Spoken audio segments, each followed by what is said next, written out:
I still remember the smell of that room. It was sharp, like ozone mixed with burnt sugar. That smell came from 1,000 different alien bodies breathing the same recycled air. I had been in that job long enough to know what was coming. I stood at the human podium, third row from the middle, and waited for the Galactic Council to finish being amused. They did not laugh out loud. Most of them do not even have mouths built for laughing, but after years of working with them, I could read their body language. Every single alien in that chamber wore the same look. It was not anger, it was something worse. It was quiet, comfortable contempt. "Ambassador Reyes," said the speaker of the Caliph bloc. She unfolded the thin membrane near her throat slowly, the way someone might speak to a child who had asked a silly question. "Humanity's request for full council membership has been reviewed." "And?" I asked. "The council finds that a species as young as yours is simply not ready. You have no shared mind link. You have no ancient bloodline treaty. You have not reached what the elder species call an ascension event. You may keep your observer seat. For now, perhaps forever." Somewhere behind her, a member of the Threnic delegation made a soft clicking sound. I had learned that sound a long time ago. It meant amusement. It spread through the room like a wave, quiet but unmistakable. I had spent 4 years building humanity's case for that seat. We had translated peace agreements into hundreds of languages.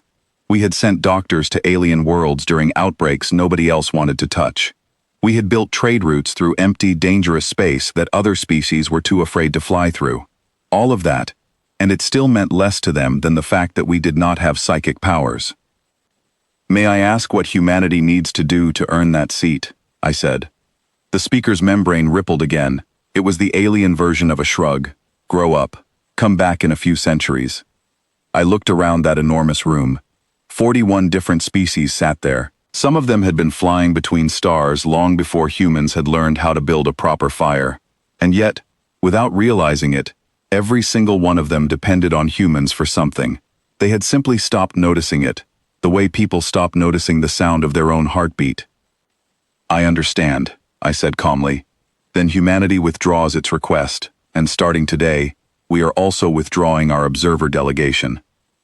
The speaker's membrane froze mid-motion. "You cannot simply leave, Ambassador.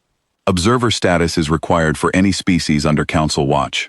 "We are not under Council watch," I said. "We never signed the full agreement. We have been sitting in this room for 11 years purely out of politeness." I picked up my tablet and turned around. My assistant followed me out. Nobody stopped us. By the time we reached the ship, our entire delegation was already waiting there with their bags packed. Every clerk, every translator, every junior officer. I had given the order 6 minutes before I even opened my mouth inside that chamber. We had planned for this outcome. We just did not expect them to make it so easy for us. Nobody panics on the first day. That is the strange thing about walking away from something you have been part of for over a decade. The people you leave behind always assume you will come crawling back within a week. On day 1, the Council released an official statement expressing concern and reminding everyone that our absence would not matter in any meaningful way. On day 9, a major alien trading group noticed that their busiest shipping routes had gone silent. It turned out that most of the independent cargo ships flying those routes were human-crewed, insured by human companies, and every single one of them had been quietly called back home. On day 17, a large alien military group discovered that most of their border patrols were run by human contractors.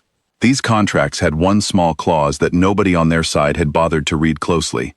It allowed humans to leave the agreement early if the client species treated humanity with serious disrespect. Someone on their legal team must have skipped that page entirely.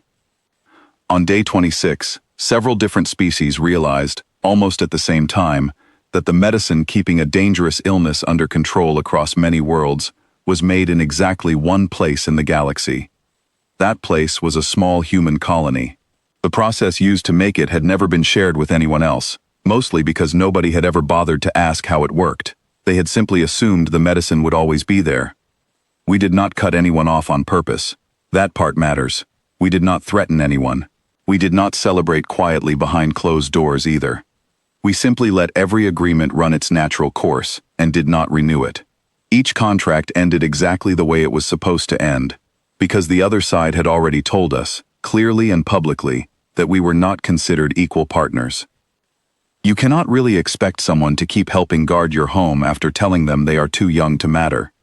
On day 41, the speaker of the Caliph block asked for a private meeting, not a full council session, just the two of us, in a quiet room, with none of the usual formal performance. There has been trouble at the border, she said. Several colonies were left without proper support.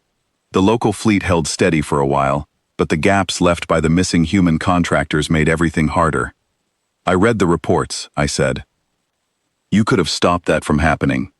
We could have stayed and helped stop it, I said gently, but you told us to leave. We told you that you were not ready.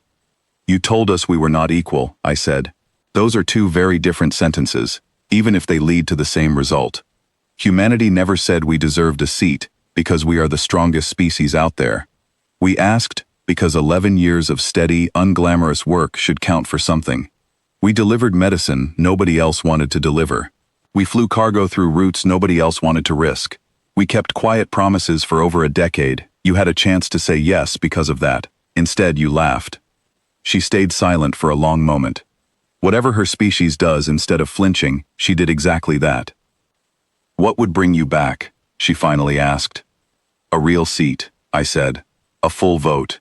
Not because we suddenly became as advanced as the oldest species in this galaxy. We are not, and we never claimed to be. The problem was never really about maturity. It was about seniority, dressed up to sound like something nobler. And if the council refuses again? Then our ships stay home, our contracts stay unsigned, and in a few more months, somebody else finds out the hard way, just how much of this galaxy quietly depends on us. I stood up slowly. This is not a threat. We are simply done pretending that our absence does not matter, since that seems to be the only argument this council has ever truly listened to. The vote happened 8 days later. Full membership passed by a wide margin. I heard that one delegation chose not to vote at all, which in their culture is about as close to an apology as anyone ever gets. I did not walk into that chamber with pride on my face when it was over. I did not need to. I simply took my seat, an actual seat this time, one that came with a real vote attached to it. When the speaker asked if humanity had anything to say before the session continued, I gave the only answer that felt true. We never wanted to be feared, I said. We wanted to be counted. There is a big difference between those two things, and it took losing something small to understand that difference. We would have preferred you learned that lesson the easy way, but we will accept it either way. Nobody in that chamber made a sound that day. After the vote, life changed slowly, not overnight. Council meetings still ran long. Alien politics were still complicated and slow, filled with old habits nobody wanted to break. But something subtle shifted in the way other species spoke to us. There was less impatience. There was less quiet mockery hiding behind polite words. When human delegates spoke now, other species actually leaned forward to listen, instead of waiting for their turn to speak. A few months later, I visited one of the border colonies that had struggled during our absence. The local leaders were nervous when they saw me arrive. They probably expected anger, or at least a long list of complaints. Instead, I brought supplies, a small medical team, and an offer to help them rebuild their support systems properly this time, with fair agreements written in language both sides understood clearly. An elder from that colony asked me a simple question. She asked why humans had not simply demanded better treatment from the very beginning, instead of quietly working for so many years without complaint. I thought about that question for a while before answering. I told her that humans are, at heart, patient builders. We like proving ourselves through actions rather than words.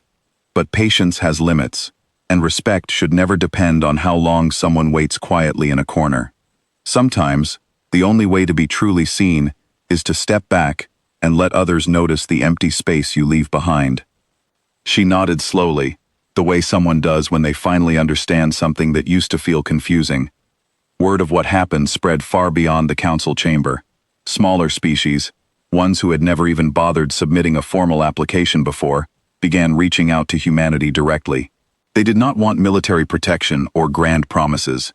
They simply wanted honest partnerships, the kind built on mutual respect instead of quiet dependence. I remember one particular meeting with a very small, gentle species from a distant system. Their representative was nervous and unsure how to speak with someone from a species now sitting on the council. I told them plainly that size and history did not decide someone's worth. Actions and honesty did. That seemed to ease the tension in the room almost instantly. Not every alien species suddenly became warm and welcoming toward us. Old habits and old pride do not disappear overnight. Some delegations still spoke to human representatives with a hint of old superiority. But now, when that happened, there were consequences. There were consistent rules that applied evenly to everyone, humans included. That, more than anything else, felt like real progress. Looking back now, years later, I understand that the walk out of that chamber was never really about proving humanity's strength. It was about drawing a clear, calm line. Respect cannot simply be requested forever. At some point, it must be matched by action, or it becomes meaningless.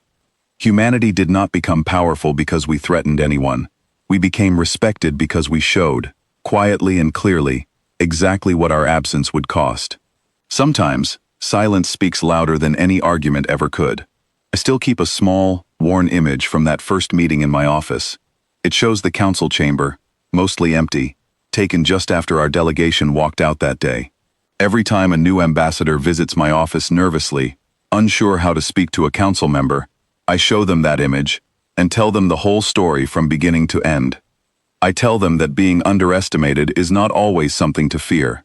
Sometimes, it becomes the exact opportunity a person, or an entire species, needs to finally prove their true value, calmly and clearly, without needing to raise their voice even once. And every single time, without exception, they leave that meeting standing a little taller than before.